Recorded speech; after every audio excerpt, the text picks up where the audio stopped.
समय 28 मार्च 1737। स्थान दिल्ली। मुगल सल्तनत का दिल। दोपहर का समय था। दिल्ली के लाल किले के अंदर मुगल बादशाह मोहम्मद शाह रंगीला अपने मखमली तख्त पर बैठकर संगीत का आनंद ले रहे थे।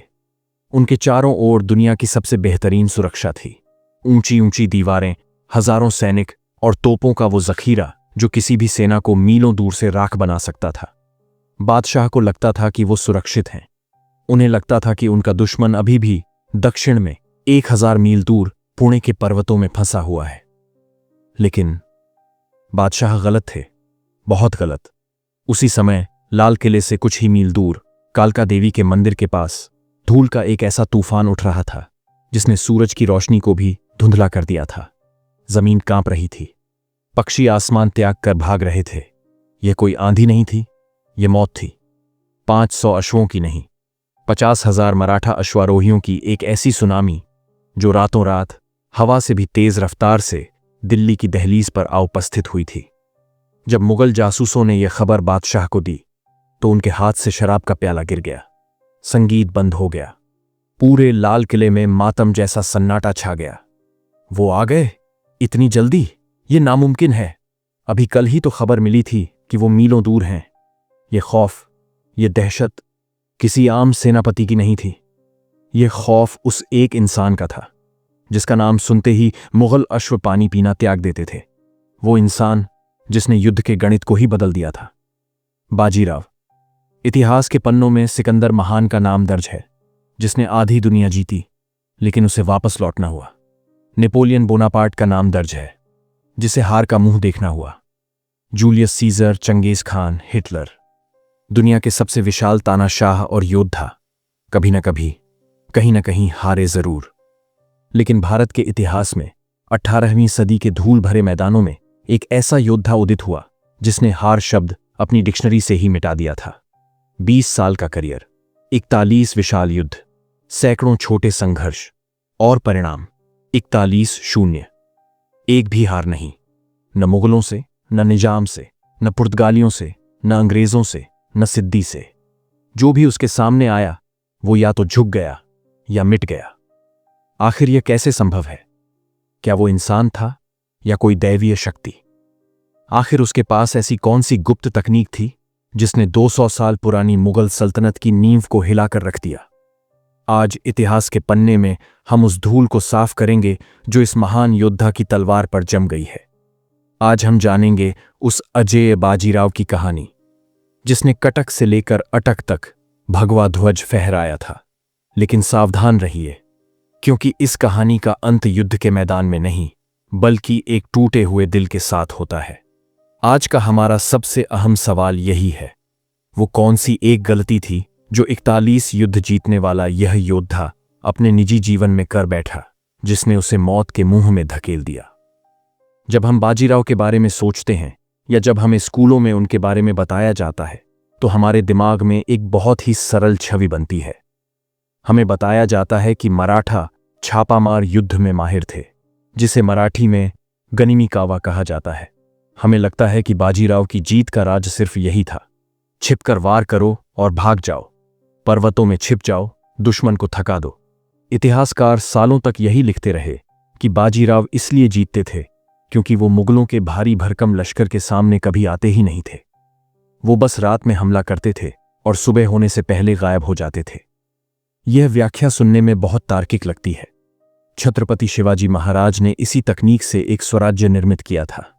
लेकिन दोस्तों, यहां पर एक बहुत विशाल गलतफहमी है जिसे दूर करना जरूरी है। अगर बाजीराव सिर्फ छापामार योद्धा थे, अगर वो सिर्फ छिपकर वार करना जानते थे, तो फिर उन्होंने पालखेड़ के खुले मैदान में निजाम को कैसे हराया? उन्होंने कोंकण के समुद्र तट पर जंजीरा के सिद्दियों को कैसे हराया? उन्होंने वसई के किले में पुर्तगालियों को कैसे हराया, जिनके पास उस समय की सबसे आधुनिक बंदूकें और तोपें थीं? छापामार युद्ध सिर्फ पर्वतों में काम आता है, लेकिन बाजीराव ने मालवा के पठारों में, गुजरात के मैदानों में और बुंदेलखंड की घाटियों में भी जीत हासिल की। मैदानों में आप छिप नहीं सकते। मैदानों में आपको दुश्मन की आंखों में आंखें डालकर संघर्ष करना होता है। तो फिर सच क्या है? इतिहासकारों की वो सिर्फ छापामार वाली थ्योरी यहां फेल हो जाती है। बाजीराव ने युद्ध की एक बिल्कुल नई शैली का आविष्कार किया था, जिसे उस समय की दुनिया समझ ही नहीं पाई। मुगल सेनापति अपनी डायरियों में लिखते थे, यह आदमी इंसान नहीं, बिजली है। ये एक ही समय पर 3 जगहों पर कैसे हो सकता है? उनके अंदर एक डर बैठ गया था। वो बाजीराव से नहीं, बाजीराव की परछाई से डरते थे। बाजीराव ने एक बहुत ही खतरनाक नियम भंग किया था। उस जमाने का नियम था, विशाल सेना मतलब विशाल जीत। जिसके पास ज्यादा हाथी, ज्यादा तोपें, ज्यादा सैनिक, वो जीतेगा। लेकिन बाजीराव ने साबित किया, तेज रफ्तार और तेज दिमाग मतलब निश्चित जीत। बाजीराव के पास न तो मुगलों जैसा खजाना था, न ही उतनी विशाल सेना, लेकिन उनके पास कुछ ऐसा था जो मुगलों के पास नहीं था, गति, अकल्पनीय गति। आज हम बाजीराव की उसी गुप्त रणनीति को समझेंगे। हम उनकी सेना की बनावट, उनके हथियारों और उनके जासूसों के नेटवर्क के अंदर झांकेंगे। हम जानेंगे कि कैसे एक 20 साल के युवक ने, जिसे पेशवा बनने पर उसके ही दरबारियों ने ताने मारे थे, उसने दुनिया की सबसे ताकतवर सल्तनत को घुटनों पर ला दिया। इस रहस्य को समझने के लिए हमें उनकी सेना के उस इंजन को देखना होगा जो कभी थकता नहीं था। उस समय की मुगल सेना एक चलते फिरते शहर की तरह होती थी। जब मुगल सेना युद्ध के लिए निकलती थी तो उसमें सिर्फ सैनिक नहीं होते थे, उसमें रसोइये होते थे, नाचने गाने वाले होते थे, बाजार लगते थे, औरतों के हरम होते थे, विशाल तंबू होते थे और भारी भरकम तोपें होती थीं, जिन्हें खींचने के लिए शत शत हाथियों की आवश्यकता होती थी। मुगल सेना एक दिन में मुश्किल से 10 से 15 किलोमीटर चल पाती थी। इसके ठीक उलट बाजीराव की सेना को देखिए। बाजीराव ने अपनी सेना से हर वो वस्तु हटा दी जो भार अधिक करती थी। उनकी सेना में कोई तंबू नहीं थे। सैनिक खुले आसमान के नीचे अपनी काठी को तकिया बनाकर सोते थे। उनकी सेना में कोई रसोइया नहीं था। हर सैनिक अपनी पीठ पर भाकरी और सूखा प्याज बांधकर चलता था। चलते अश्व पर ही खाना खा लिया जाता था। और सबसे महत्वपूर्ण, उनकी सेना में कोई भारी तोपखाना नहीं था जो उन्हें धीमा करे। और उनके अश्व, यह बाजीराव की जीत का सबसे मुख्य रहस्य था। भीमथड़ी नस्ल के अश्व। ये अश्व अरब के अश्वों की तरह ऊंचे और सुंदर नहीं थे। ये छोटे कद के थे, दक्कन के पठार के अश्व। लेकिन इनकी खासियत यह थी कि ये बिना थके, बिना पानी पिए, पथरीले रास्तों पर लगातार 100 किलोमीटर यात्रा कर सकते थे। ये अश्व नदी, नाले, पर्वत सब आसानी से पार कर जाते थे। बाजीराव की सेना एक दिन में 60 से 80 किलोमीटर का सफर तय करती थी। उस जमाने में यह रफ्तार किसी चमत्कार से कम नहीं थी। दुश्मन जब तक यह सोचता कि मराठा आ रहे हैं, तब तक बाजीराव उनके सर पर उपस्थित होते थे। दिल्ली पर हमला इसका सबसे बेहतरीन उदाहरण है। बाजीराव पुणे से निकले। उनका लक्ष्य था दिल्ली को यह दिखाना कि मराठा अब नर्मदा तक सीमित नहीं है। मुगल बादशाह ने बाजीराव को रोकने के लिए अपने सबसे बेहतरीन जनरलों को भेजा। सादत खान, जो मुगल सेनापति था, उसने डींगे हाँकी कि उसने बाजीराव को हरा दिया है और मराठा भाग गए हैं। उसने बादशाह को झूठी खबर भेज दी। बादशाह खुश हो गए, जश्न शुरू हो गया। लेकिन बाजीराव भागे नहीं थे। उन्होंने सादत खान को चकमा दिया था। बाजीराव ने एक लंबा, अनजान रास्ता चुना, जंगलों और घाटियों के बीच से। वो इतनी तेजी से घूमे कि मुगल सेना आगरा में उनका इंतजार करती रह गई और बाजीराव दिल्ली के दरवाजे पर प्रकट हो गए। जरा उस मंजर की कल्पना कीजिए। बादशाह को खबर मिलती है कि बाजीराव कालकाजी मंदिर तक पहुंच चुके हैं। बादशाह की हालत खराब हो गई। उन्होंने अपने अंगरक्षकों से कहा कि मेरे लिए नाव तैयार रखो, मैं यमुना के रास्ते भागूंगा। पूरी दिल्ली में अफरा तफरी मच गई। बाजीराव चाहते तो दिल्ली को लूट सकते थे, वो लाल किले को जला सकते थे। लेकिन बाजीराव लुटेरे नहीं थे, वो एक राजनेता थे। उन्होंने दिल्ली को सिर्फ छुआ और वापस लौट गए। उन्होंने बादशाह को यह संदेश दिया, मैं तुम्हें मारना नहीं चाहता, मैं बस तुम्हें यह बताना चाहता हूं कि मैं जब चाहूं, जहां चाहूं आ सकता हूं। तुम्हारी दीवारें, तुम्हारी तोपें मुझे नहीं रोक सकती। ये रफ्तार ही बाजीराव का सबसे विशाल खौफ थी। लेकिन दोस्तों, रफ्तार से आप पहुंच तो सकते हैं, लेकिन अगर सामने दुश्मन तोपें लेकर तैनात है तो रफ्तार काम नहीं आएगी। तोपों के सामने अश्व नहीं टिकते। तो बाजीराव ने तोपों का सामना कैसे किया? इसके लिए उन्होंने एक ऐसी रणनीति अपनाई जो दुनिया के युद्ध इतिहास में बेमिसाल मानी जाती है। दिल्ली की घटना ने मुगलों को डरा दिया था, लेकिन निजाम उल मुल्क अभी भी बाजीराव को एक लुटेरा मानता था। उसे लगता था कि अगर बाजीराव को एक बार आमने सामने घेरा जाए तो उसे कुचला जा सकता है। निजाम के पास भारत का सबसे विशाल तोपखाना था और एक दिन पालखेड़ के मैदान में उसने बाजीराव को घेरने की कोशिश की। क्या बाजीराव की तलवार निजाम की तोपों से जीत पाई? साल 1728, पालखेड़ का युद्ध। इसे युद्ध के इतिहास में एक मास्टरपीस कहा जाता है। आज भी दुनिया भर की मिलिट्री एकेडमीज में इस युद्ध को सिखाया जाता है। निजाम उल मुल्क एक ऐसा वृद्ध और चतुर शिकारी जो औरंगजेब के जमाने से राजनीति कर रहा था। उसके पास 40,000 से ज्यादा की विशाल सेना थी और भारी भरकम तोपें थीं। बाजीराव के पास मुश्किल से 20,000 अश्वारोही थे। सीधी जंग में बाजीराव का बचना नामुमकिन था। निजाम की एक तोप का गोला 50 मराठा सैनिकों को नष्ट कर सकता था, लेकिन बाजीराव ने वो किया जो एक ग्रैंड मास्टर शतरंज की बिसात पर करता है। बाजीराव ने निजाम को ललकारा। निजाम अपनी भारी सेना लेकर बाजीराव के पीछे भागा। बाजीराव पीछे हटे। निजाम और आगे बढ़ा। उसे लगा बाजीराव डर रहे हैं, लेकिन बाजीराव डर नहीं रहे थे। वो निजाम को फंसा रहे थे, जैसे एक शिकारी जानवर को चारे के पीछे भगाता है। बाजीराव निजाम को पुणे से दूर गोदावरी नदी के किनारे पालखेड़ के दुर्गम इलाकों में ले गए। मई का महीना था, चिलचिलाती धूप।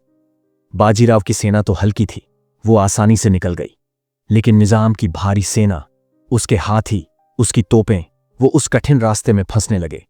और फिर बाजीराव ने अपना आखिरी दांव चला, जल नाकाबंदी। बाजीराव ने उन सभी रास्तों पर कब्जा कर लिया जहां से निजाम की सेना को पानी और खाना मिल सकता था। निजाम की सेना एक ऐसी जगह फंस गई जहां चारों तरफ सिर्फ सूखी जमीन थी, पानी का नामो निशान नहीं था। निजाम के पास दुनिया की सबसे बेहतरीन तोपें थीं, लेकिन प्यास बुझाने के लिए पानी नहीं था। उसके सैनिक प्यास से मरने लगे, उसके जानवर गिरने लगे। तोपें किस काम की जब उन्हें चलाने वाले के हाथ कांप रहे हों। बिना एक भी विशाल गोली चलाए, बिना खून की नदियां बहाए, बाजीराव ने निजाम को घुटने टेकने पर मजबूर कर दिया। निजाम को संधि करनी हुई। उसे बाजीराव की सारी शर्तें माननी पड़ीं। यह युद्ध बाजीराव ने तलवार से नहीं, भूगोल और दिमाग से जीता था। उन्होंने दुश्मन की ताकत को उसकी कमजोरी बना दिया। यह जीत इतनी विशाल थी कि इसने मराठा साम्राज्य को भारत की सुपर पावर बना दिया। पालखेड़ में बाजीराव ने निजाम को हराया था, मारा नहीं था, और एक घायल दुश्मन ज्यादा खतरनाक होता है। निजाम ने कसम खाई थी कि वो इस अपमान का बदला लेगा। 10 साल बाद वो एक और विशाल सेना लेकर और ज्यादा तैयारी के साथ वापस आया, इस बार भोपाल में। और इस बार बाजीराव घिर चुके थे, सच में घिर चुके थे। तो क्या बाजीराव की किस्मत इस बार उनका साथ त्याग देगी? साल 1737, भोपाल का युद्ध। बाजीराव दिल्ली से लौट रहे थे। मुगल बादशाह ने अपनी सारी ताकत, अपनी सारी दौलत निजाम को दे दी और कहा, इस मराठा को खत्म कर दो, मुझे इसका सर चाहिए। निजाम 35,000 की सेना और मुगलों के सबसे घातक तोपखाने के साथ भोपाल आ पहुंचा। इस बार निजाम ने गलती नहीं की। उसने एक सुरक्षित जगह पर डेरा डाला जहां पानी की कमी नहीं थी, भोपाल की झील के पास। बाजीराव की सेना ने निजाम को घेरने की कोशिश की, लेकिन निजाम की तोपों ने आग उगलना शुरू कर दिया। मराठा सैनिक मारे जाने लगे। निजाम खुश था।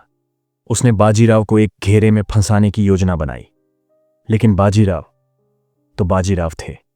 उन्होंने स्थिति को पलटा। बाजीराव ने निजाम पर हमला करने के बजाय निजाम की सप्लाई लाइन को भंग कर दिया।